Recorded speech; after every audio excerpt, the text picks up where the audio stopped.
Bueno, nuevamente buenas noches con ustedes. Ya disculpen el inconveniente de la tarde del día de hoy. Bueno, y les agradezco que estén presentes ahora a estas horas, ¿no? Bueno, el tema que vamos a tratar es hemorragia digestiva alta. Si hay algún inconveniente, por favor, les agradecería que prendan su micrófono y me lo digan. Bueno, el tema es hemorragia digestiva alta, como mencioné. Los temas que vamos a tratar a continuación son básicamente definición, epidemiología, etiopatogenia, cuadro clínico, diagnóstico diferencial, evolución, pronóstico y manejo. En cuanto a la definición, bueno, es sencilla en realidad la definición de hemorragia digestiva alta, ¿no? Es aquel sangrado o pérdida de sangre, pérdida sanguínea, perdón, que se va a presentar por encima del ángulo de Trace, recordando que el ángulo de Trace es la unión del duodeno con el yeyuno. Entonces, cualquier sangrado que ocurra por encima de esto se va a conocer como hemorragia digestiva alta, ¿no? Puede ser en el esófago, en el estómago o en el duodeno. La hemorragia digestiva alta, por su presentación, puede ser manifiesta, lo que ya llamamos como una hemorragia digestiva alta aguda, ¿sí? En el cual el paciente puede presentar hematemesis o melena, por ejemplo, pero también puede haber una hemorragia digestiva alta oculta, ¿no? Que básicamente se va a presentar como una anemia crónica de tipo ferropénica. Lo que nosotros vamos a tratar en esta exposición es básicamente la HDA manifiesta. En cuanto a la epidemiología, bueno, esta entidad es bastante frecuente, ¿no? En las unidades de emergencia. La incidencia, como se menciona ahí, pues se va a incrementar con la edad y es mucho más frecuente en el sexo masculino que en el femenino. La gran mayoría de sangrados digestivos en general se debe a hemorragia digestiva alta, cerca del 75%, como menciona acá, ¿no? Hasta hace unos años la mortalidad y la morbilidad era alta, pero afortunadamente en estos últimos tiempos esto ha mejorado, ¿no? En Perú, un estudio quizás un poco ya antiguo, se ratifica lo que estamos mencionando, ¿no? Que del total de hemorragia digestiva, cerca del 82% son de origen alto y el 17% es de origen bajo. Y el género masculino es el más afectado, ¿no? Y también se observa que es mucho más frecuente a mayor edad del paciente o de las personas. Se había dicho que la hemorragia digestiva alta, ¿no? La mortalidad había disminuido y esto básicamente se debe a dos aspectos importantes. Uno es el manejo inicial que se da actualmente, eso ya está casi estandarizado, y al desarrollo de lo que viene a ser la endoscopía terapéutica, ¿no? Entonces, el sangrado digestivo, la mortalidad afortunadamente ha mejorado, ¿no? En cuanto a la etiología, bueno, la etiología es diversa y variada en realidad, ¿no? Podríamos hacer una división de la etiología según la localización, ¿no? Cuando se trata del esófago, principalmente se debe a varices esofágicas. También puede haber síndrome de Mayory-Weiss, que básicamente es un desgarro en la unión esófago-gástrica debido pues a vómitos, arcadas y vómitos importantes, ¿no? En cuanto al órgano llamado estómago, pues la causa más frecuente es la úlcera péptica y podríamos mencionar también el cáncer gástrico. En el duodeno, obviamente la úlcera péptica es la causa más frecuente. De todas estas, si tomamos en conjunto la hemorragia digestiva alta como una entidad única, no dividiéndolo por su localización, podríamos decir que el gran porcentaje se debe a la enfermedad ulceropéptica y a las varices esofágicas, como ya vamos a ver más adelante, ¿no? Bueno, estos son ejemplos que mencionamos, ¿no? Indicando que hay diversas causas o etiologías de HDA. Mayory-Weiss mencionamos, que es un desgarro de la unión esofagogástrica cuando hay vómitos y arcadas importantes. Lesiones vasculares, por ejemplo, podemos ver acá en esta imagen. Y aquí, pues, las erosiones, ¿no? Que son lesiones agudas de mucosa gástrica. Esto es lo que mencionábamos, ¿no? También estudios acá en nuestra población, en nuestro país. Si ustedes ven aquí, tenemos presentación de úlcera gástrica, úlcera duodenal. Por aquí también tenemos úlcera gástrica duodenal, ¿no? Aquí también varias esofágicas y úlceras gástricas, ¿no? Si nosotros si sumamos todos los diagnósticos en donde figura úlcera péptica, ¿no? Vamos a ver que es más del 50%, ¿no? Este estudio, ¿no? Un poco más antiguo, revela lo mismo, ¿no? Úlcera duodenal y gástrica en gran porcentaje, ¿no? Y quizás en segundo lugar mencionar las varices esofágicas o esofagogástricas. En cuanto a la etiopatogenia, es decir, lo que origina o cómo podríamos dividir la hemorragia digestiva alta, porque sirve también como una forma de clasificación. Según su etiopatogenia, la hemorragia digestiva alta puede dividirse en dos grandes grupos. Uno es lo que se conoce como hemorragia digestiva varicial, o el nombre más apropiado sería por hipertensión portal, y la hemorragia digestiva alta no varicial, ¿no? Que vendría a ser en realidad todas las otras causas que hemos mencionado al inicio. En la HDA varicial, ¿no? O por hipertensión portal, ¿no? La causa más común o frecuente es, mientras que la HDA no varicial, ¿no? La entidad más frecuente es la enfermedad ulceropéptica. Debido a esto es que generalmente cuando decimos HDA no varicial, por lo general, ¿no? Consideramos que nos estamos refiriendo a la enfermedad ulceropéptica, ¿sí? La etiopatogenia, como les comentaba, también es una forma de clasificar las hemorragias digestivas altas, ¿no? Porque la fisiopatología es diferente. Cuando hablamos de HDA varicial, ¿no? La fisiopatología, ¿no? Se debe, pues, este sangrado digestivo a una elevación o incremento de la presión en el sistema porta-hepático. Luego veremos qué es eso. Mientras que la fisiopatología de la enfermedad ulceropéptica, ¿no? O en general de las otras causas también, es básicamente un desbalance entre los factores agresores y defensores de la mucosa. Aquí vemos lo que es la enfermedad ulceropéptica. Como les comentaba, básicamente hay un desbalance, ¿no? Entre lo que son factores defensivos de la mucosa, en este caso mucosa gástrica, como lo que es el moco, el bicarbonato, el flujo sanguíneo, mientras cuando disminuyen factores defensivos o los factores agresivos se incrementan, como por ejemplo el consumo de AINES, ¿no? Este desbalance va a generar un daño, ¿no? Una injuria de la mucosa, en este caso gástrica, y va a generar el desarrollo de una úlcera, ¿no? Una lesión de continuidad de una úlcera, ¿no? Lo mismo sucede en la úlcera duodenal. No vamos a mencionar mucho esto, ustedes tienen una clase, tengo entendido, de enfermedad ulceropéptica, así que lo van a desarrollar con mayor detenimiento ahí. En cuanto a la hipertensión portal, mencionaremos lo siguiente, ¿no? Existe un sistema, un flujo normal de lo que es el sistema porta-hepático. La sangre proveniente del intestino, ¿no? Del vaso,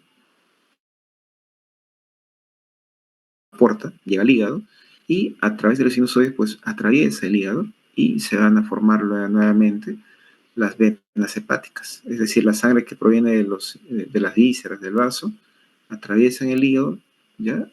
Llega a las venas hepáticas, luego llega a la vena cava inferior y llega al corazón, ¿no? Es decir, del sistema porta llega a la circulación sistémica. Eso es cuando hay una circulación normal en el sistema porta hepático. Pero, ¿qué es lo que ocurre cuando hay un problema, ya sea en el hígado o antes del hígado o, ¿no? Perdón, antes del hígado, en el hígado o pre-hepático, hepático o poshepático? Cuando hay una obstrucción al flujo, al flujo sanguíneo, ¿no? Va a ocurrir un incremento de la presión en todo este sistema. Eso es lo que se conoce como hipertensión portal. Cuando hay hipertensión portal, ¿no? La sangre busca otras vías, otras formas de llegar hacia el corazón y lo hace por lo que se conoce como por la circulación colateral, ¿no? Y una circulación colateral, ¿no? Frecuente es a través de aquí, de las venas del esófago. Entonces la sangre, al no poder circular acá por el hígado, en este caso estamos frente a una hipertensión portal por cirrosis hepática, pues la sangre va a buscar otras vías, como les menciono, para llegar al corazón. Y lo puede hacer a través de las venas de acá del esófago, ¿no? Como las venas del esófago no están preparadas para tolerar un volumen importante de sangre, pues estas se van a dilatar y finalmente se pueden romper y producir un sangrado digestivo, ¿no? Entonces, eso no es la explicación, ¿no? de la fisiopatología en la producción de la hemorragia digestiva por hipertensión portal, en este caso por ruptura de varices esofágicas, y la hemorragia digestiva no varicial, teniendo como ejemplo principal la enfermedad ulceropéptica, que básicamente es por un desbalance de factores defensivos y los factores agresivos, ¿no? En cuanto a la presentación clínica, es diversa en realidad, ¿no? Lo más común quizás que nos llama a pensar o sospechar de hemorragia digestiva es la hematemesis, que es un vómito hemorrágico, ¿no? es un vómito de sangre, ¿no? Que puede ser sangre rojo vivo o rojo vinoso. También tenemos otra presentación que es el vómito borráceo, que es el vómito en borra de café. Es un vómito negro. En la literatura extranjera, borráceo ya se incluye dentro de lo que es hematemesis.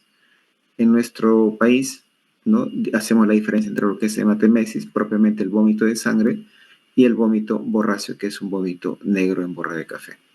Otra presentación ya probablemente conocida por ustedes es lo que se denomina melena.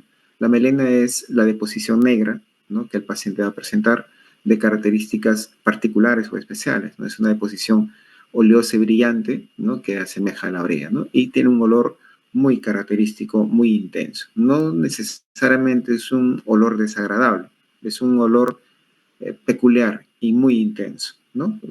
Cuando ustedes tengan la oportunidad probablemente de presenciar una melena franca, probablemente el olor, ¿no? Les va a llamar bastante la atención, ¿no? Entonces, esa es otra forma de presentación melena. Hasta ahora hemos mencionado tres: hematemesis, vómito borráceo y melena, pero también la hemorragia digestiva alta, la HDA, puede presentar, que es básicamente la eliminación a través del ano recto de sangre, ¿no? De sangre que va a estar mezclada con las heces, ¿no? Pueden ser también presencia de coágulos o de una diarrea hemorrágica. Esa es la hematoquesia. Por lo general, cuando el paciente presenta hematoquesia, más sospechamos de una hemorragia digestiva baja, pero también puede observarse la hematoquesia en la hemorragia digestiva alta. En las diapositivas siguientes veremos cuándo sospechar que una hematoquesia se debe a una hemorragia digestiva alta. Además de las cuatro presentaciones que acabamos mencionado, es obvio que el paciente va a presentar otra sintomatología, asociada sobre todo, pues obviamente, a la pérdida de sangre, ¿no?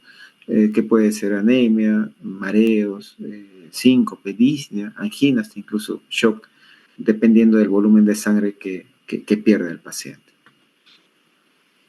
Vemos aquí en esta presentación, ¿no? Lo que es la hematemesis, ¿no? El vómito borráceo, la melena y hematoquesia. Algunas características importantes de estas presentaciones, ¿no? Cuando un paciente presenta hematemesis, por lo general significa que el sangrado que está presentando el paciente en el tracto digestivo alto está activo, se está sangrando en forma activa, o es un sangrado reciente, ya que recién ha sangrado. El vómito borráceo, ¿ya? Por lo general significa que el paciente ha sangrado, pero que en ese momento ya no está activo. En cuanto a la melena, para que se presente melena, ¿no? Tiene que haber por lo menos una pérdida de sangre de 60 a 100 centímetros cúbicos o mililitros. ¿Y por qué? Porque ese es el volumen que se requiere para que haya una oxidación de la hemoglobina que está presente en la sangre y pueda tornarse, pues, la sangre, vale la redundancia, en melena, ¿sí? Para que nosotros observemos melena, ¿ya? En las deposiciones, pues tiene que haber transcurrido por lo menos de 8 a 14 horas, ¿no? Que es el tiempo que va a tomar el paso de la sangre del tubo digestivo alto hasta su eliminación por el ano recto. Entonces, cuando yo observo melena, yo ya estoy, o bueno, en todo caso el médico que presencia la melena, ya está concluyendo que el sangrado que ha producido esa melena ha ocurrido unas 8 o 14 horas antes, vale la redundancia. Bueno, la hematoquesia, para que un paciente presente una hemorragia digestiva alta o presente HDA como hematoquesia, ¿ya? ¿Qué tiene que haber? Tiene que haber un sangrado masivo, un sangrado importante, ¿ya? Por lo general más de 1 litro, ¿sí? ¿Qué pasa cuando hay un sangrado masivo, más de 1 litro? La sangre, ¿ya? Tiene un efecto catártico, aumenta la motilidad del intestino. Entonces, no permite que la sangre sea oxidada y se transforme en melena, ¿sí? Entonces, el tránsito es muy acelerado y es por eso que lo que uno elimina cuando hay un sangrado digestivo alto, cuando hay un sangrado de un volumen importante, ya no presenta melena, sino presenta hematoquesia, ¿no? Porque es un vuelvo a repetir, un sangrado importante, un sangrado masivo, que ha incrementado el peristaltismo intestinal, lo que ha originado obviamente un tránsito acelerado y no ha permitido que la sangre que se ha perdido pues se convierta en melena, ¿no? Se oxide y se presente como melena.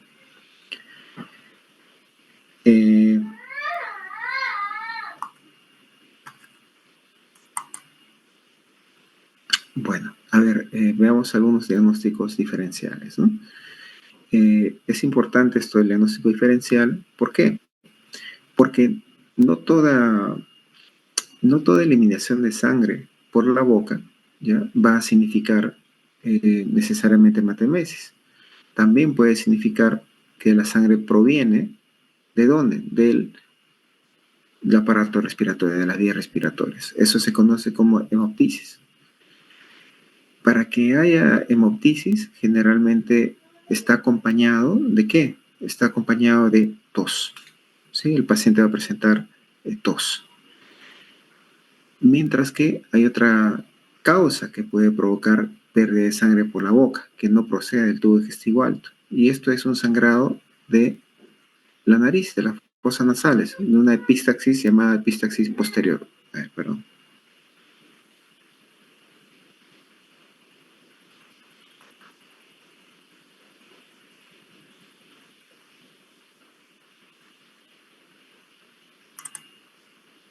Ya.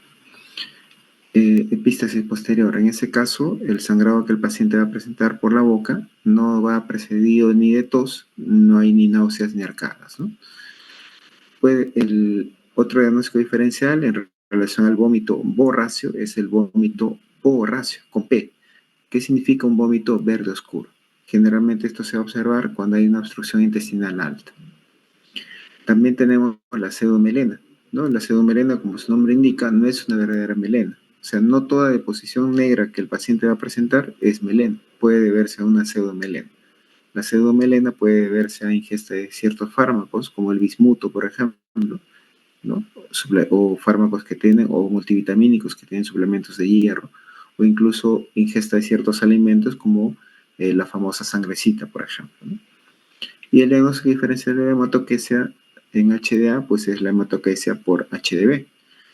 La diferencia es, como dijimos en el HDA, que se va a presentar una gran pérdida de sangre, mientras que en el HDB no. Por lo tanto, cuando hay hematoquesia por HDB, el paciente va a presentar un estado hemodinámico conservado, ¿no? Su frecuencia cardíaca, su presión arterial va a estar dentro de los valores normales, por lo cual va a lucir, digamos que bien, no luce en mal estado. En esta imagen nos ayuda pues a diferenciar de lo que es borráceo y porráceo. Muchas veces lleva a confusión, ¿sí? En la hospitalización sobre todo, ¿no? Cuando el paciente elimina verde oscuro, que es como esto, o sea, porráceo, ya consideran que se trata de un vómito borráceo y consultan a gastroenterología con el diagnóstico de hemorragia digestiva alta, pero no es así. Entonces, no se olviden de la imagen, ¿ya? Si es negro, es un vómito borráceo, puede significar sangrado digestivo alto. Si ven que es verde oscuro, ¿ya? Eso es un vómito borráceo con P, y por lo general se debe a una obstrucción intestinal alta. Bueno, la hematoquesia ya hemos informado, ¿no? En que cuando se trata OCD o un HDA, pues el paciente luce mal, está en mal estado, mientras que en una hematoquesia por HDB, por lo general el paciente no va a lucir, no va a presentarse grave, ¿no? En cuanto al diagnóstico, el diagnóstico de la hemorragia digestiva alta ya puede realizarse básicamente de dos formas. Una, puede realizarse mediante un diagnóstico clínico, ¿ya? Es decir, el diagnóstico clínico se basa pues en la anamnesis, se basa en el examen físico. El diagnóstico clínico puede ser presuntivo o definitivo. Presuntivo porque, por ejemplo, tal vez el paciente viene a la emergencia, ¿no? Refiriendo que ha hecho deposiciones negras, ¿no? Pero puede ser también definitivo cuando en tu presencia el paciente cursa con hematemesis, por ejemplo. Tú ya sabes de que el paciente está cursando con una hemorragia digestiva alta.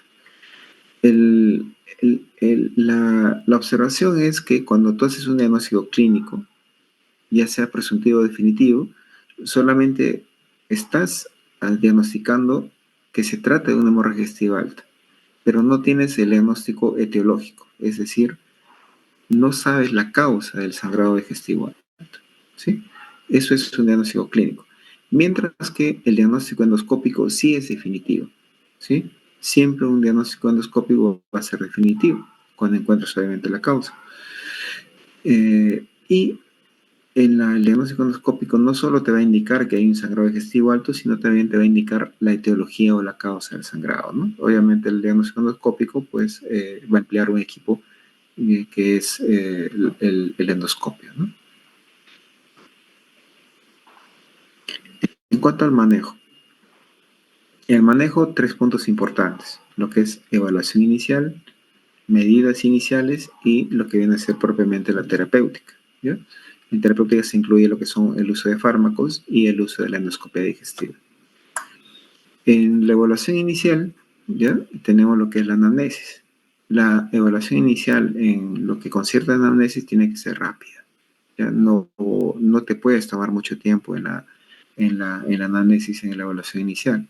Y es rápida y lo que deseas de determinar es, uno, la forma de presentación del sangrado digestivo alto, ¿no? Puede ser hematemesis, hematoquesia, vómito borracho o melena, como hemos mencionado.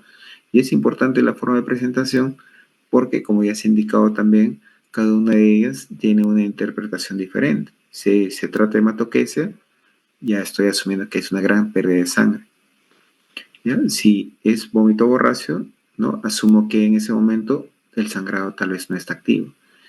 Lo de melena ya dijimos que no es un sangrado reciente, sino que el sangrado se ha presentado unas 8 o 14 horas antes de la presentación de la melena, ¿no? Entonces, es muy importante determinar la forma de presentación. Y también es importante tratar de indagar sobre diagnósticos diferenciales, ¿no? Dependiendo de cómo se ha presentado, ¿no? Porque, por ejemplo, podría ser de que el paciente no ha tenido en realidad hematemesis, sino lo que ha tenido es, por ejemplo, una hemoptisis, ¿no? Y además la anamnesis nos va a ayudar o nos tiene que ayudar a determinar la causa probable del sangrado digestivo alto, ¿no? Entonces hay que indagar sobre antecedentes de dispepsia, ¿no? Dispepsia entendámoslo como aquel paciente que cursa con epigastralgia urente, ¿no? O la ingesta de ciertos fármacos que son lesivos para la mucosa gástrica y duodenal, como los antiinflamatorios, ¿no? O quizás antecedente de enfermedad ulceropéptica previa, ¿no? También podríamos interrogar sobre lo que es antecedentes de cirrosis hepática, de consumo de alcohol, por ejemplo, ¿no? O síntomas que nos hagan sospechar de causa neoplásica, como por ejemplo la llenura precoz, pérdida de peso importante, ¿no? ¿Sí? También sobre el uso de ciertos fármacos como los anticoagulantes, ¿no? Que pueden llevar a una sobreanticoagulación y ser esta la causa del sangrado digestivo, ¿no? En la evaluación inicial no solamente se incluye la anamnesis, sino también el examen físico. El examen físico también, de forma similar a la anamnesis, tiene que ser rápida y también tiene que ser dirigida. ¿Dirigida a qué? Uno, determina la gravedad. Y la gravedad, ¿no? El acercamiento a determinar la gravedad es en realidad sencillo, es simplemente tomando la frecuencia cardíaca y tomando la presión arterial. Dos, el examen físico me puede ayudar pues a confirmar la hemorragia estival, si es que tengo dudas, ¿no? Para ello puedo hacer un tacto rectal, ¿no? Tratando de buscar quizás melena o tal vez hematoquesia. Y en algunos casos, dependiendo dónde te encuentres, podrías incluso solicitar una zona nasogástrica y proceder a hacer un lavado gástrico. Digo, depende de dónde te encuentras. ¿Por qué? Porque lamentablemente en muchas de nuestras instituciones no hay un endoscopio o no hay un centro endoscópico o no hay la posibilidad de hacer una endoscopía, ¿no? En la institución de salud. Entonces, si no tienes una endoscopía, un endoscopio en tu institución, probablemente vas a tener que referir a ese paciente. Y para que lo refieras tienes que tener quizás un diagnóstico mucho más certero de que realmente estás frente a una HDA.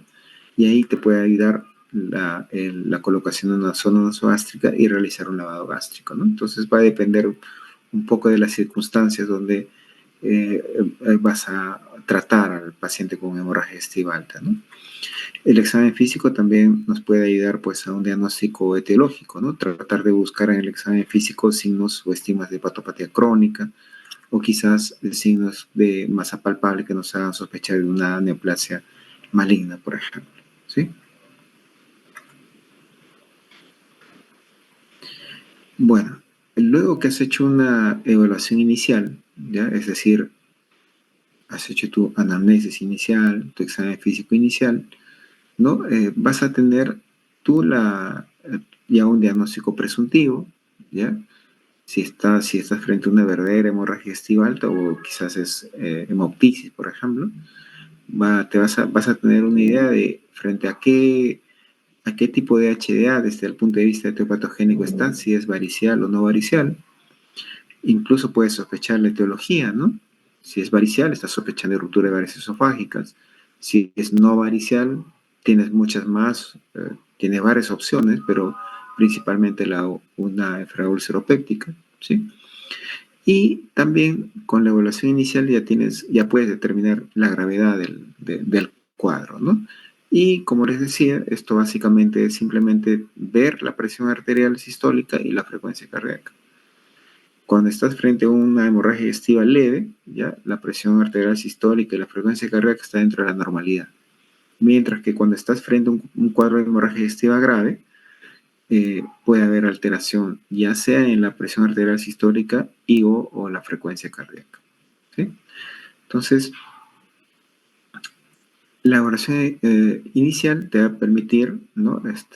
Tomar decisiones según la gravedad. Si el cuadro considera que es leve, ¿no? Si consideras necesario, puedes ampliar la anamnesis, puedes ampliar el examen físico, si así lo crees pertinente, ¿no? Antes de pasar a las medidas iniciales. Pero si tú consideras que estás frente a un cuadro grave, obviamente no puedes perder tiempo ampliando la anamnesis o el examen físico y tendrás que pasar inmediatamente a medidas iniciales que lo vamos a ver más adelante. Aquí este personaje se pregunta, ¿no? Toda esta evaluación inicial, ¿no? Solo lo puede realizar un médico especialista como es el gastroenterólogo y la respuesta es obvia, creo, que no es así. En realidad, todos los médicos, ya sean especialistas en gastroenterología o médicos generales o médicos internistas, ¿no? Pueden hacer esta evaluación. Entonces, es muy importante eso. Ya no estemos al primera, ustedes ya les falta poco ya para hacer el internado y, y tienen que aprender esto, ya porque a veces nosotros en gastroenterología no recibimos interconsultas de otras salas, a veces de medicina, por ejemplo, de cirugía, y ni siquiera se han tomado la molestia a veces de tomar la frecuencia cardíaca ni la presión arterial, ni siquiera han indagado sobre si están frente a una hemorragia digestiva alta, ¿no? Simplemente te mandan a interconsulta. ¿Por qué motivo? Cuando interrogas, ¿por qué han mandado la interconsulta? Y te dicen, no, lo que pasa es que la enfermera, ¿no? O el personal de enfermería ha manifestado que el paciente ha hecho melena, ¿no? Y no se han tomado la molestia ni siquiera de examinar al paciente. Y eso en realidad no es correcto, ¿sí? Entonces, ya tenemos la inicial y veamos ahora lo que son medidas iniciales, ¿sí? En cuanto a las medidas iniciales, son diversas y va a depender, pues, en realidad de los hallazgos de la evaluación inicial. Por ejemplo, si yo tengo un paciente que está con inestabilidad hemodinámica, lo primero que tengo que hacer es resucitar al paciente. ¿De qué manera se resucita el paciente? Estabilizando hemodinámicamente al mismo mediante volumen de solución salina, ¿no? Como veremos más adelante. Entonces, si está inestable hemodinámicamente, hay que resucitar, ¿sí? Hay que reponer volumen. Si es un paciente que lamentablemente está con mucha hematemesis, ¿no? Y puede aspirarse incluso, habrá que proteger la vía aérea y habrá que indicar la intubación endotraqueal. Acá ya se pone un poquito más compleja la cosa, ¿no es cierto? Si en la evaluación inicial decíamos que lo puede realizar, ¿no? Cualquier médico, en medidas iniciales, en lo que considera intubación endotraqueal, ya probablemente vamos a requerir el apoyo de otras especialidades, ¿no? Que están más acostumbrados, digamos, a lo que es, o entrenados en lo que es la intubación, como puede ser anestesiología, el médico de emergencia, el médico de UCI, por ejemplo, ¿no? Eh, bueno, si hay dudas, también podrías tú quizás intentar colocar una sonda nasogástrica para ver si realmente está frente a un cuadro de sangrado digestivo, si es que esta está activa o no está activa, ¿no? O como una manera de preparar al paciente para una endoscopia digestiva alta, ¿no? Dentro de medidas iniciales, obviamente el acceso venoso es importante, hay que colocar una vía periférica y bueno, habrá que solicitar algunos exámenes auxiliares siempre, ¿no? Que ya los vamos a mencionar. De acuerdo al resultado de exámenes auxiliares, que se asume debería ser rápido el resultado, ¿no? Si amerita, habrá que transfundir sangre, hemoderivados, tal vez como parte de las medidas iniciales. Y aquí veamos dos cosas importantes, ¿no? En cuanto a medidas iniciales. Sin necesidad de hacer endoscopía, ya puedo incluso indicar fármacos por vía endovenosa. Si estoy sospechando que estoy frente a una HDA no varicial, indicaré omeprazol endovenoso. Si estoy sospechando que estoy frente a una HDA varicial, podría indicar vasoactivos, ¿no? Sin necesidad incluso de la endoscopia digestiva alta, ¿sí? Incluso en medidas iniciales, podría yo indicar una endoscopia digestiva alta, ¿no? Que me sirva de diagnóstico. Esto va a depender mucho, pues, como me dice acá, de la disponibilidad en mi institución de salud, de un equipo de endoscopía, de la sospecha diagnóstica que yo tenga y de la gravedad del cuadro del paciente, ¿no? Bueno, el acceso venoso y se asume que tiene que ser de buen calibre, ¿no? No se sugiere un acceso venoso central porque eso va a tomar mucho más tiempo y puede en realidad generar complicaciones, ¿no? Lo importante es poner una vía periférica de buen calibre, ¿ya? Que pueden ser una o dos, ¿no? En cuanto a la estabilización hemodinámica, lo que nosotros denominamos resucitación, ¿no? Esto ha ayudado mucho en realidad a mejorar la mortalidad en HDA, hemorragia digestiva alta, ¿no? Y lo que trata de buscar la estabilización hemodinámica es, como menciona acá, preservar la perfusión tisular, ¿no? Para, para así asegurar la supervivencia del paciente, ¿no? Básicamente lo que se hace es se utiliza suero salino, solución salina, y das un bolo a chorro, ya sea de 500 mililitros o 1 litro de solución salina, ¿no? ¿Sí? Y luego ya puedes dar volumen de mantenimiento. Cuando yo, ¿cómo saber si mi paciente ya se ha estabilizado? Simplemente tomando la frecuencia cardíaca, tomando la presión arterial y encontrando pues dentro de los rangos normales, ¿no? Si quieres una evaluación más precisa o más adecuada, si ya el paciente está estable hemodinámicamente, ¿no? Podrías quizás valorar el volumen urinario, ¿no? Se podría colocar una sonda Foley, perdón, y valorar cuál es el débito urinario, ¿no? Generalmente debería ser de 50 mililitros por hora o 0.7 mililitros kilogramos hora, ¿no? ¿Sí? Cuando es un paciente que es cardiópata y hay temor de congestionar, de generar una congestión pulmonar, ¿no? Por el volumen importante de solución salina que vas a pasar por vía endovenosa, podría ser conveniente en estos casos, ¿no? Administrar poligelina, ¿no? Coloides que va a ser en mucho menor volumen, ¿no? Entonces, eso es la estabilización hemodinámica.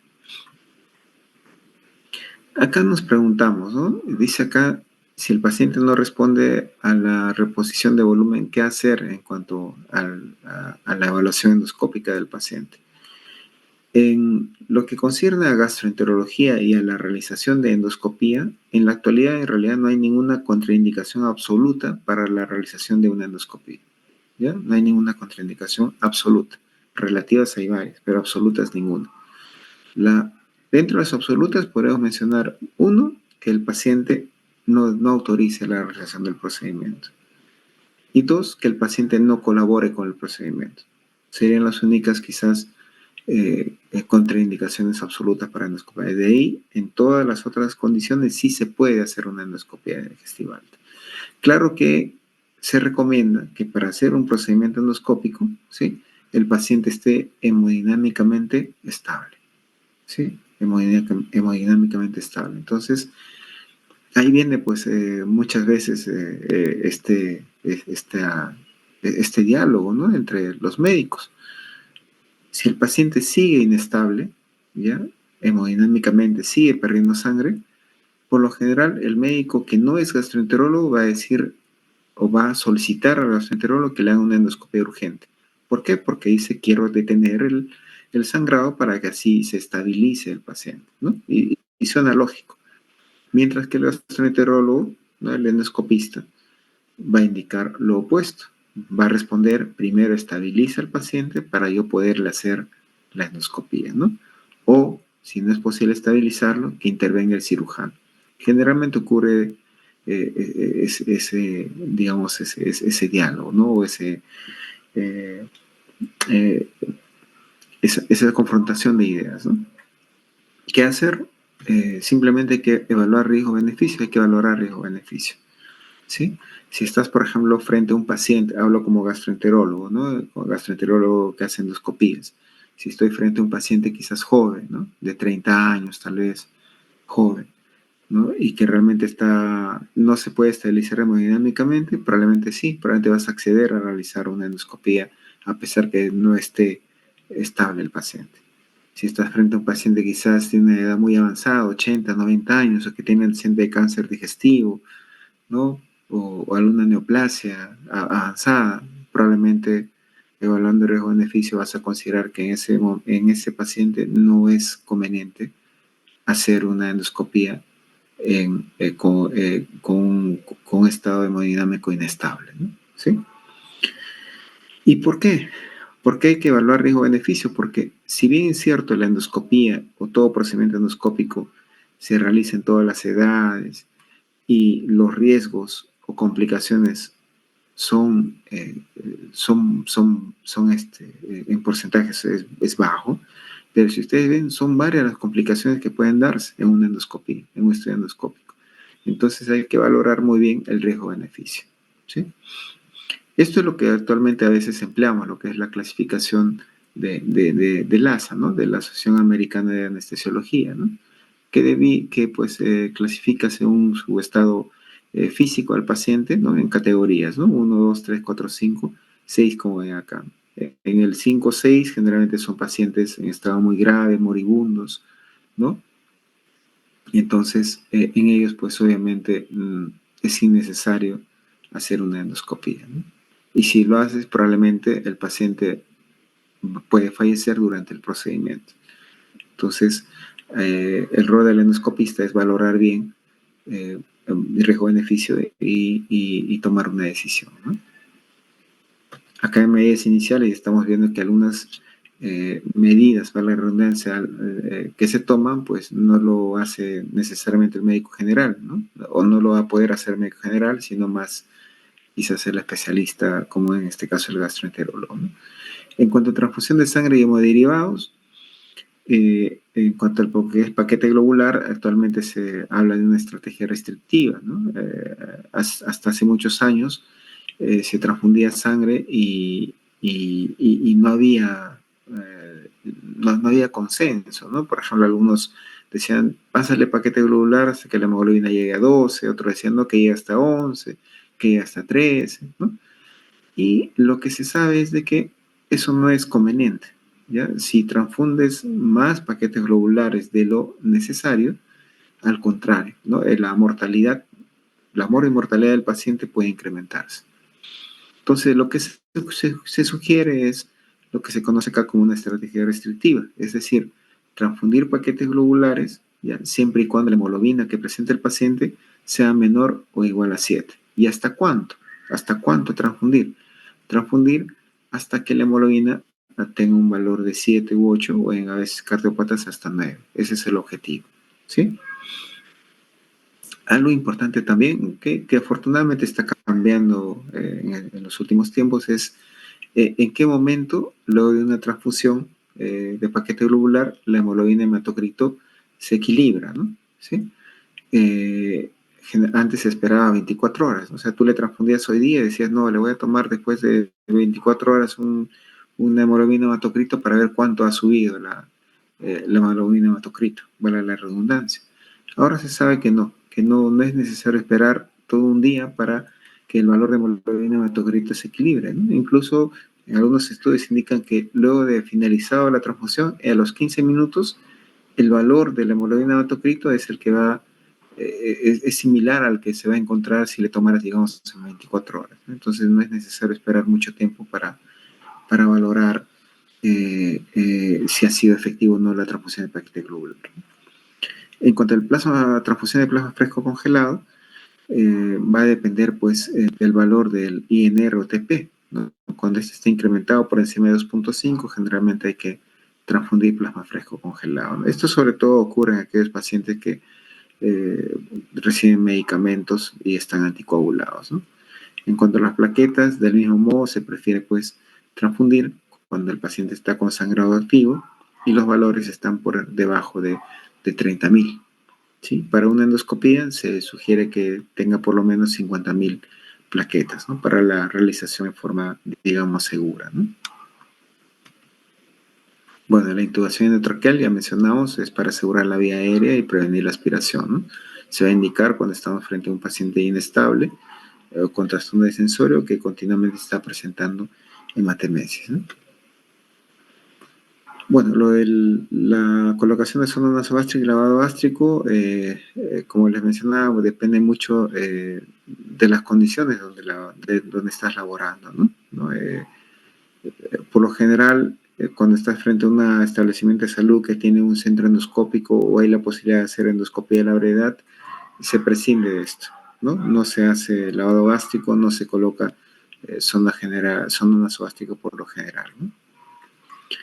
Acá hay una aclaración, dice que el lavado gástrico previo a una endoscopía podría facilitar el estudio endoscópico, eso es cierto, ¿no? Es diferente a que tú entres con tu endoscopio a un estómago lleno de sangre, a que entres con tu endoscopio a un estómago que no tiene tanta sangre.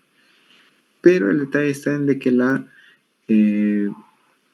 posibilidad de encontrar la causa del sangrado es la misma. O sea, laves o no laves, la posibilidad de encontrar la causa del sangrado es similar, ¿no? Cuando el estómago está ocupado por sangre, ¿no?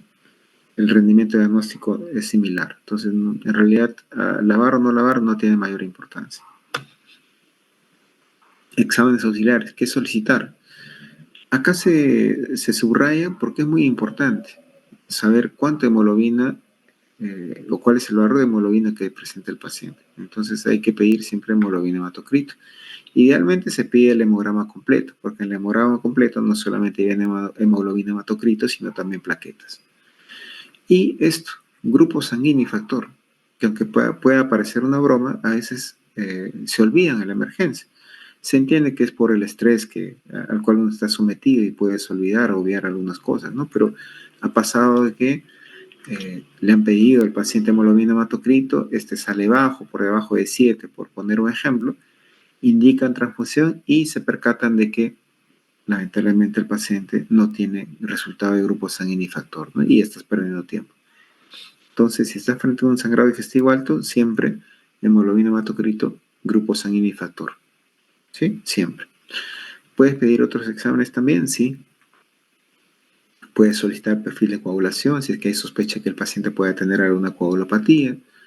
Puedes solicitar perfil hepático como una forma de evaluar cómo está la función hepática cuando hay sospecha de cirrosis, ¿no? Puedes solicitar también una ecografía, ¿no? Que te puede ayudar es un examen que te puede ayudar con el diagnóstico de cirrosis hepática, incluso cáncer digestivo. Y la ureacreatinina. ¿Por qué la ureacreatinina? Sobre todo cuando estás frente a un paciente que tiene hematoquesia. Lo que sucede es que la relación urea-creatinina se comporta de forma diferente cuando estás en un sangrado digestivo alto a si estás frente a un paciente con sangrado digestivo bajo, ¿ya? En la HDA la urea se eleva mucho más que la creatinina, mientras que en la HDV no ocurre eso. Es por eso que la relación de urea-creatinina cuando estás frente a una HDA, por lo general más de 100 te indica que el sangrado es alto, ¿no? Si es que el paciente ha acudido a la emergencia por hematoquesia, ¿sí? ¿Por qué se debe esto? ¿Por qué en la HDA se eleva la urea, más en la HDV no? Entonces, hay dos hipótesis. Una menciona de que el sangrado por HDA es siempre de un gran volumen, ¿ya? Lo cual un poco afectaría la perfusión renal y por lo tanto pues la urea se incrementaría en sangre, ¿no? Mientras que la HDV por lo general son de un sangrado de un volumen bajo, lo cual no afectaría la función renal. Y la otra hipótesis es que cuando el paciente tiene HDA, ¿no? La sangre que tiene sustancias nitrogenadas, pues va a llegar al intestino delgado y ahí se va a absorber, ¿no? Y es por eso que la urea se incrementaría en un paciente con una HDA, más no en un paciente con HDV, ¿sí? Y veamos acá la endoscopia digestiva alta, ¿no? Dijimos que se puede pedir, se puede solicitar incluso dentro de lo que son medidas iniciales, ¿no? En este caso es una endoscopia diagnóstica, ¿no? Yo quiero saber si realmente el paciente está sangrando o no del tubo digestivo alto, ¿sí? Y importante lo que se reitera acá, ¿no? Su indicación inicial va a depender de la disponibilidad del equipo de endoscopía en el establecimiento donde laboras, ¿no? ¿Sí? Y va a depender también de la gravedad de la hemorragia, obviamente. ¿Sí? Ya vimos ya lo que son evaluación inicial, ya hemos visto las medidas iniciales, ¿no? Y una vez culminadas las medidas iniciales, pues tenemos que estratificar el riesgo, ¿no? ¿El riesgo de qué? De resangrado, el riesgo de mortalidad incluso, ¿sí? Y esta estratificación puede realizarse sin que le hayas hecho una endoscopía, o sea, preendoscópica, o luego de haberle hecho la endoscopía, ¿sí? Como les vuelvo a repetir, va a depender mucho de dónde tú te encuentras laborando. Si no tienes endoscopio, obviamente vas a estratificar sin endoscopía. O puede ocurrir otra situación que a veces está sucediendo mucho en nuestros establecimientos de salud, ¿no? Hay tanta demanda, por ejemplo, ustedes, bueno, no sé si han tenido oportunidad de ir a la emergencia en los hospitales donde están rotando en este momento, pero si es que van, probablemente van a encontrarse con emergencias saturadas, ¿no? Llenas de pacientes. Entonces, muchas veces los establecimientos de salud sí cuentan con endoscopio, pero debido a la gran demanda de pacientes, pues tú tienes que valorar si vas a o no realizar una endoscopía, porque el hecho de que se realice la endoscopía va a consumir recursos, consume tiempo y ocupa un espacio también, ¿no? Entonces, va a depender de varios factores si le vas a hacer o no la endoscopía. Pero al margen de si le hagas o no le hagas, con o sin endoscopía, luego de medidas iniciales vas a determinar la gravedad de la hemorragia, ¿sí? Y para eso hay escalas, ¿no? Hay escalas de evaluación, ¿sí? Hay una escala muy conocida, que es la escala de Glasgow-Blatchford, ¿no? Es muy conocida, son parámetros clínicos y también laboratoriales, ¿sí? Tú evalúas a tu paciente sin que le hayas hecho endoscopía y vas a catalogar a tu paciente si es de bajo o alto riesgo, ¿no? De resangrado o mortalidad, como ahí menciono. Bajo riesgo es cuando tiene menos de 2 puntos, ¿sí? Y alto riesgo, obviamente, cuando tiene 2 o más puntos. Ahora, esto del puntaje, esto de punto de corte es muy variable, ¿no? En algunos estudios no dicen menos de 2, sino dicen menor o igual a 2, otros dicen menor de 3 o menos de 3, ¿no? Pero estamos tomando este punto de corte, que es el mencionado por lo que es el salud, ¿no? Que han hecho un buen trabajo haciendo su guía de manejo de hemorragia digestiva. Hay otros predictores de riesgo preendoscópicos, sí los hay. Por ejemplo, mencionamos acá el score AIMS-65 o el score de ROCAL preendoscópico también, ¿no?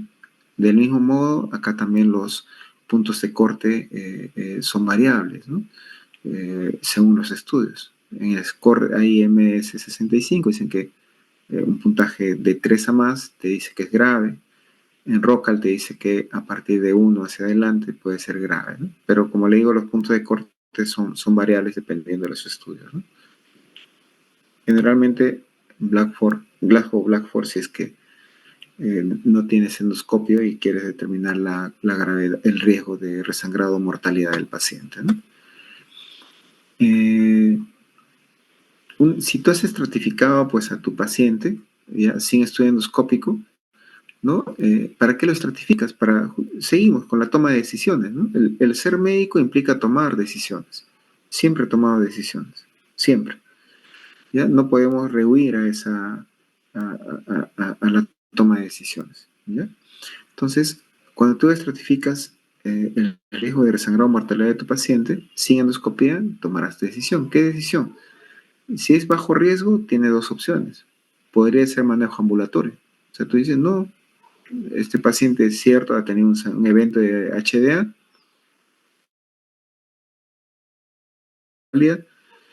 no tengo endoscopio, o sí lo tengo, pero la verdad el establecimiento de salud está súper lleno de pacientes, así que le voy a dar de alta para que sea evaluado por consulta externa. O tal vez vas a decidir, no, bueno, ya, no le voy a dar de alta, se va a quedar acá en la emergencia, pero la endoscopia no va a ser precoz, ¿ya? Quizás va a demorar un poco, ¿sí? Eso es cuando es bajo riesgo. Cuando es de alto riesgo, ahí sí se tiene que hacer necesariamente una endoscopía y esta endoscopía tiene que ser precoz. Y luego de realizado el procedimiento, pues haré una nueva estratificación de riesgo de resangrado y mortalidad. ¿Sí?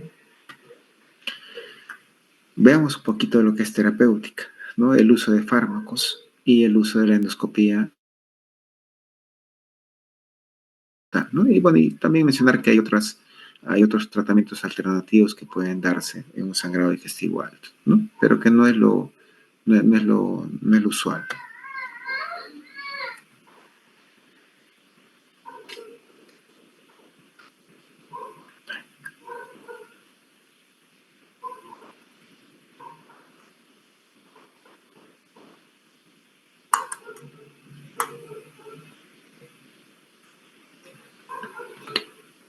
A ver, veamos. Uno de ellos es el uso de inhibidores de bomba de protones, ¿ya? Los IEPs son fármacos que se van a utilizar en la hemorragia digestiva alta no varicial. Recordemos que la causa más frecuente de HA no varicial es la enfermedad ulceropéptica, ¿sí? Si bien es cierto, los IEPs no van a controlar el sangrado, pero sí va a ayudar a disminuir la tasa de resangrado. ¿Por qué? Porque al disminuir el pH ácido del estómago, ya va a favorecer lo que acá se menciona, la cicatrización de la úlcera, ¿ya? Y va a estabilizar el coágulo, si es que se ha formado. Entonces, de ahí la importancia del uso de IEP cuando tú sospechas que estás frente a una HA no varicial. El objetivo de dar IEPs como el omeprazol es mantener un pH gástrico mayor a 6, pero como dice acá, de forma sostenida. Hay otros fármacos que se pueden emplear, como la ranitidina, por ejemplo, pero la ranitidina no tiene este efecto. Cuando tú das ranitidina, el pH gástrico es muy ondulante, puede estar más de 6, más de 8, pero también puede bajar a 4, a 2, entonces no es conveniente el uso de ranitidina. Pero acá la observación también, si tú estás en un lugar donde no hay omeprazol, digamos estás en tu serum, solo tienes ranitidina, ponle ranitidina. Tienes que adecuarte al lugar donde estás laborando, ¿ya? Tienes que adecuarte a las circunstancias donde estás laborando, donde estás ejerciendo la medicina. La indicación para lo que es la administración del omeprazol es la siguiente, ¿no?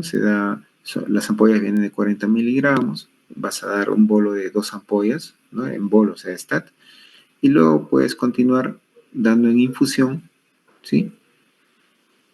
Durante más o menos 3 días, pero también en los últimos tiempos se ha demostrado que no es tan necesario dar en infusión, que dándolo horario, según una ampolla cada 12 horas, ¿no? Tiene el mismo beneficio. Para dar en infusión tienes que tener lo que se llama bomba de Volutrol y no hay en todos los establecimientos. Entonces puedes optar por darle cada 12 horas y no en infusión continua, ¿no? En cuanto a lo que es el uso de vasoactivos, ya esto está indicado, como dice aquí, en la HDA, no, HDA varicial, perdón. Y se debe iniciar cuando haya, incluso con la sola sospecha, no hay necesidad de hacer una endoscopía necesariamente.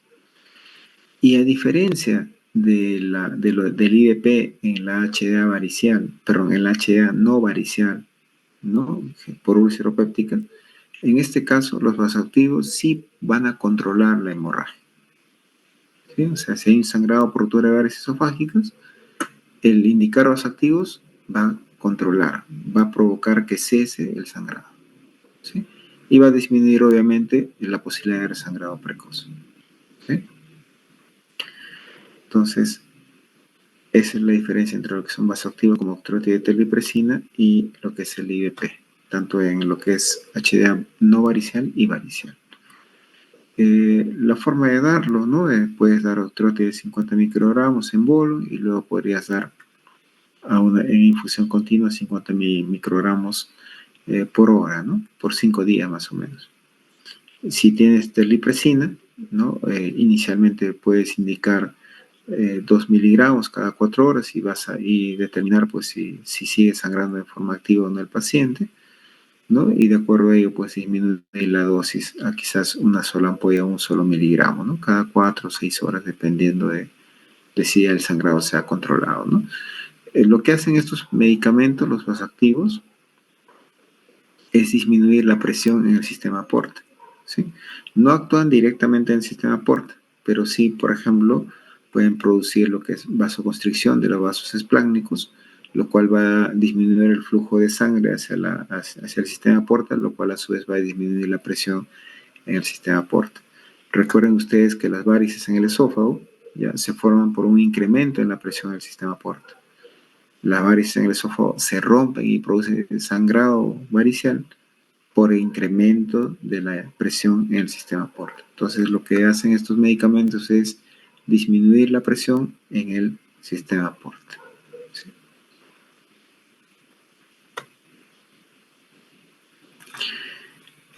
Hay otros fármacos que puedes emplear. Mencionaremos los antibióticos. Esto no es tanto para controlar el sangrado digestivo, sino para prevenir, como una prevención de lo que es una condición que se llama peritonitis bacteriana espontánea, que pueden presentar los pacientes con cirrosis hepática que están cursando con HDA varicial, ¿no? ¿Sí? Es muy importante esto porque se ha demostrado en los pacientes que tienen cirrosis hepática que si tienen un cuadro infeccioso, pues puede producir un resangrado varicial, ¿no? De ahí la importancia de no solamente dar antibióticos para prevenir el PB, sino también como una forma de disminuir un poco el riesgo del resangrado varicial, ¿no? Bueno, no nos vamos a detener en esto, es un esquema que indican cómo reponer el volumen el volumen, ¿no? Lo que es la resucitación, ¿no? Eh, Veamos un poco más sobre lo que es la endoscopia diagnóstica y terapéutica. La endoscopia diagnóstica va a identificar el lugar de sangrado, o sea, te va a decir dónde es, esófago, estómago, duodeno, va a identificar la lesión causante de la hemorragia, ¿no? Una úlcera péptica, síndrome de Mayer-Weiss, ruptura de varices esofágicas, por ejemplo, y te ayuda pues a estratificar el riesgo de sangrado y mortalidad, ¿no? Que vamos a mencionarlo más adelante, ¿no? La EDA terapéutica, ¿no? Está indicado para aquellos pacientes que tienen signos de endoscópicos de sangrado activo o tienen signos de riesgo de resangrado alto, ¿no? Obviamente la endoscopia terapéutica va a influir sobre la mortalidad, ¿no? Va a lograr que disminuya la mortalidad y también va a disminuir la posibilidad de recurrencia o recidiva del sangrado, ¿no? Esto ha hecho pues que la mortalidad en HDA disminuya o mejore en los últimos tiempos, ¿no? Esto ya en cierto modo les hemos mencionado, cuáles son las condiciones del paciente para hacerse una endoscopía, que esté estable es una de ellas, pero no es una condición eh, que debe cumplirse siempre necesariamente, ¿no? Tener una hemoglobina mayor a 7, plaquetas más de 50.000 y un NRM 2.5, y muchas veces vamos a sugerir que el paciente esté intubado para asegurar la vía aérea, ¿no? Para prevenir la aspiración. ¿Cuándo hacer la endoscopía? Se dice que la endoscopia debe realizarse dentro de las 24 horas. ¿Ya? ¿Por qué? Porque va a mejorar el rendimiento diagnóstico.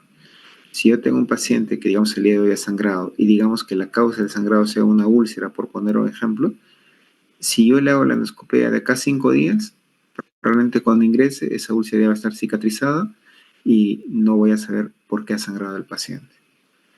Entonces, mientras más precoz sea la endoscopia, va a mejorar lo que es el rendimiento diagnóstico.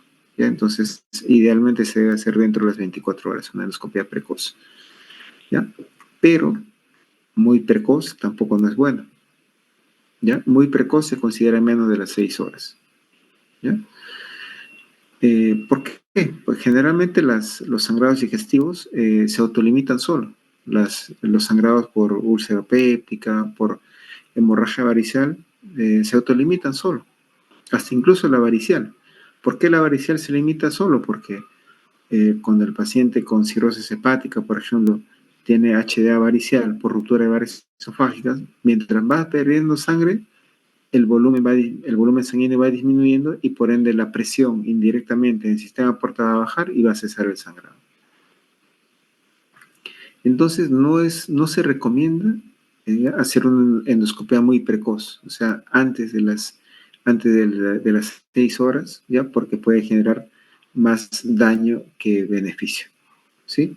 Además que muchas veces no va a ser de mucha utilidad porque como ver contenido sanguinolento, pues no te va a permitir una visión adecuada del estómago o del esófago o del duodeno, ¿no? Entonces, sí puede ser útil en aquellos pacientes que están, digamos, muy graves, ¿ya? O sea, cuyo estado hemodinámico está un poco inestable, ¿sí? O está teniendo una hematemesis activa y no cesa. Entonces, en esos pacientes, evaluando el riesgo-beneficio, sí podría ser útil, ¿ya? Pero si no es un paciente grave, no es conveniente realizar una endoscopia antes de las 6 horas, ¿sí? Ahí responde, ¿no? Endoscopia mientras más pronto mejor. No, no necesariamente. ¿Ya? Sí debe ser precoz dentro de las 24 horas, pero no muy precoz antes de las 6 horas, excepto en los pacientes que sean muy, muy graves. ¿Ya? Y bueno, acá estamos viendo lo que es cómo es lo que ha mejorado lo que es los cuadros de HDA, ¿no? Lo que es la resucitación, el tratamiento médico adecuado con IVP, con vasoactivos y antibióticos, ¿no? Y bueno, corregir la anemia y el manejo de infecciones y la anticoagulación o sobreanticoagulación cuando estén presentes, ¿no?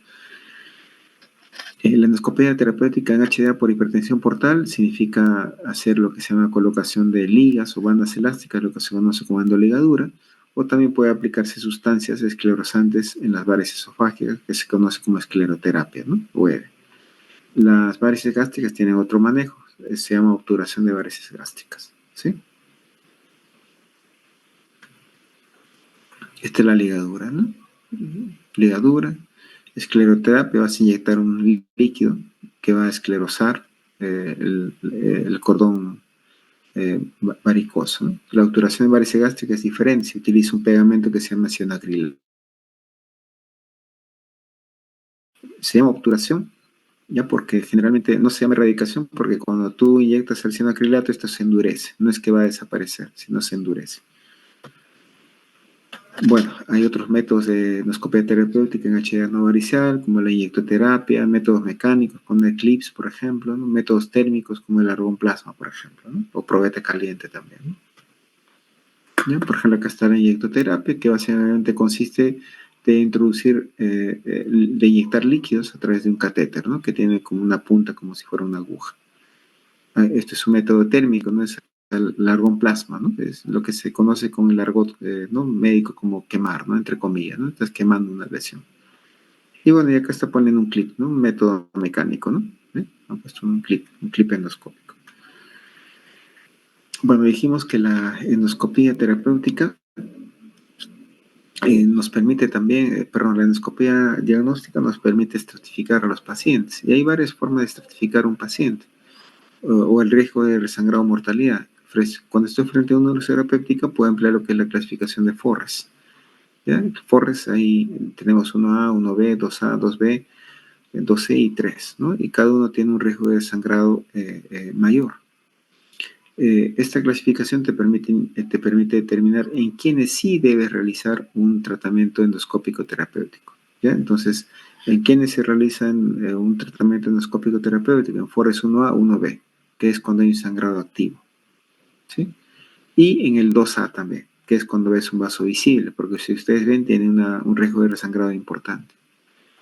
El 2B es un coágulo adherido,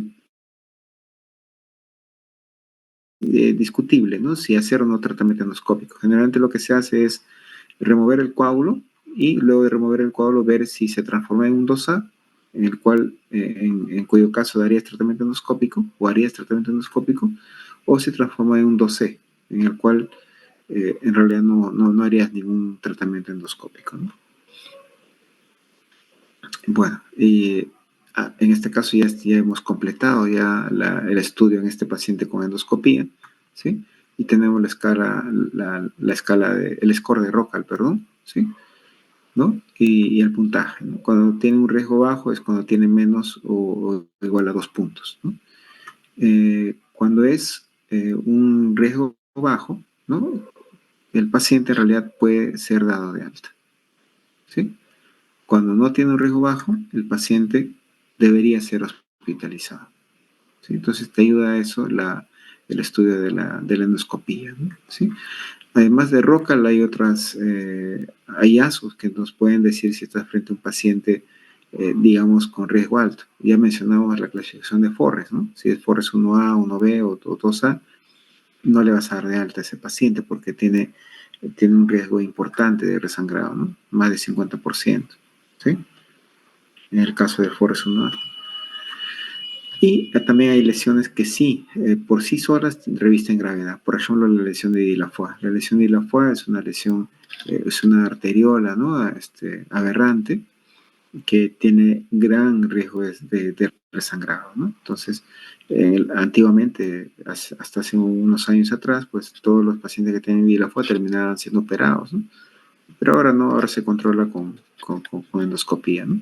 El cáncer también es una entidad que va a sangrar de forma importante, aunque quizás por tratarse de un cáncer el pronóstico no va a ser bueno, y las varices también. El sangrado por varices tiende a ser abundante. Entonces, siempre voy a tener con cuidado con las lesiones de Dilafoy, las varices esofágicas, el cáncer, el Forres 1A, 1B y 2A, ¿no? A esos pacientes no le voy a dar de alta, ¿no? No debería darle de alta.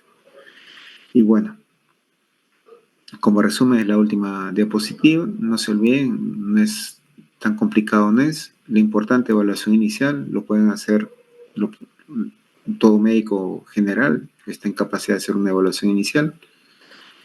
Luego vienen las medidas iniciales. Ahí sí, no todos vamos a estar capacitados. Probablemente vamos a requerir especialistas como un gastroenterólogo, no un anestesiólogo, emergenciólogo, si es que merita intubar a un paciente. Y bueno, la terapéutica, ¿no? La terapéutica que puede ser con fármacos o con lo que es la endoscopía, ¿no? La endoscopía terapéutica.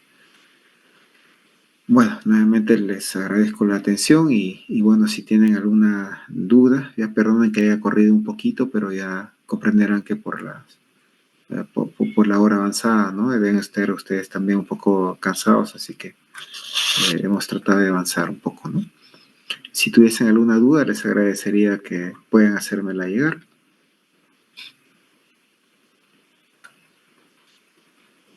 ¿Alguna pregunta, alguna duda? Tal vez no quedó algo claro. Pero una consulta. Dime. El test de Forrest es para dar un tratamiento endoscópico, ¿no?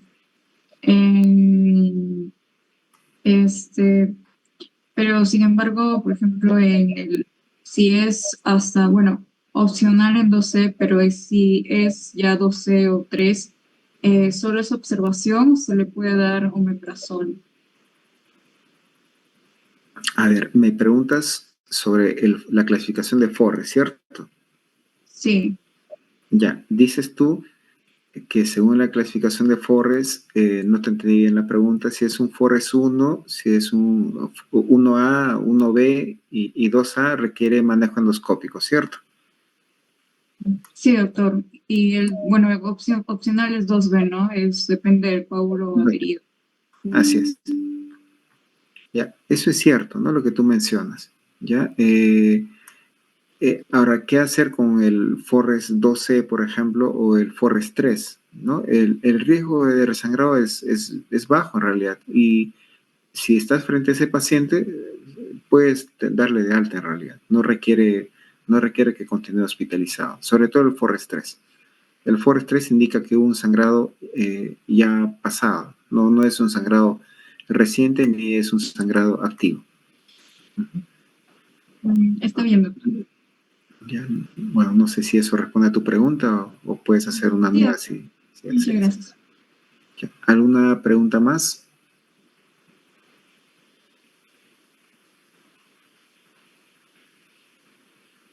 ¿Alguna pregunta? ¿Todo quedó claro? ¿Hay dudas al respecto? Todo claro, doctor. Doctor, una consulta. Sí, ¿El score de ROCAL es luego de una endoscopía o se puede estratificar sin endoscopía? el ROCAL dices. Sí. No, hay un ROCAL endoscópico y hay un ROCAL clínico. En realidad son los mismos parámetros, ¿no? Solamente que en el clínico pues ya no vas a considerar los hallazgos de endoscopía, ¿no? También se puede utilizar el ROCAL solo clínico, ¿no? Como se mencionó en una de las diapositivas, ¿no? Uh-huh, Gracias, doctor. uh-huh. Ahora, ustedes tienen una gran ventaja en realidad, ¿no?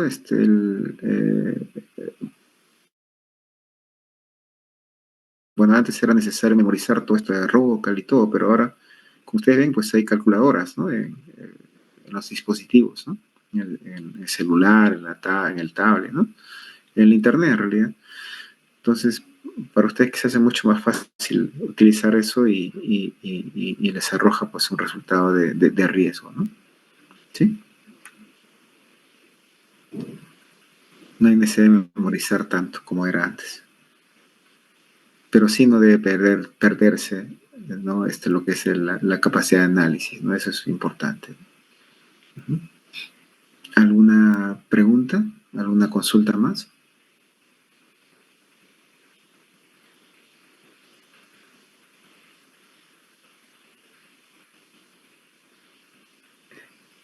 ¿Ninguna pregunta? ¿No?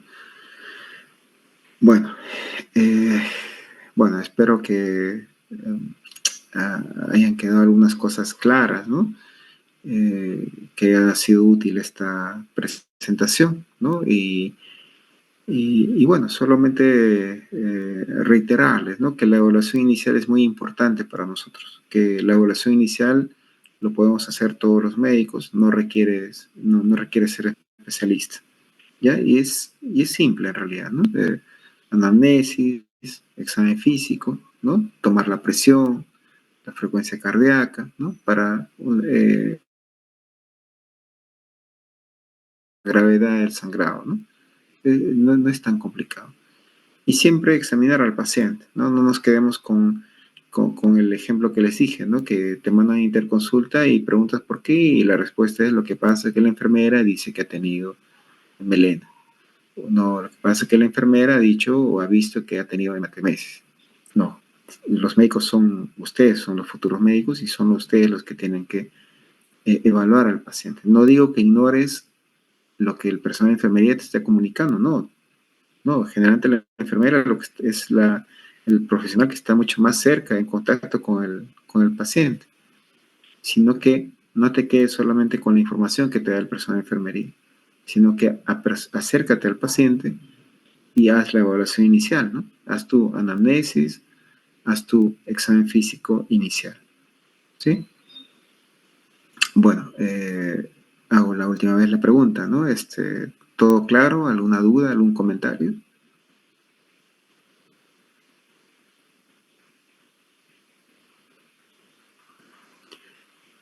Bueno, si no hay más comentarios, nuevamente les agradezco por su atención y bueno, será hasta otra oportunidad, ¿sí? Muchas gracias.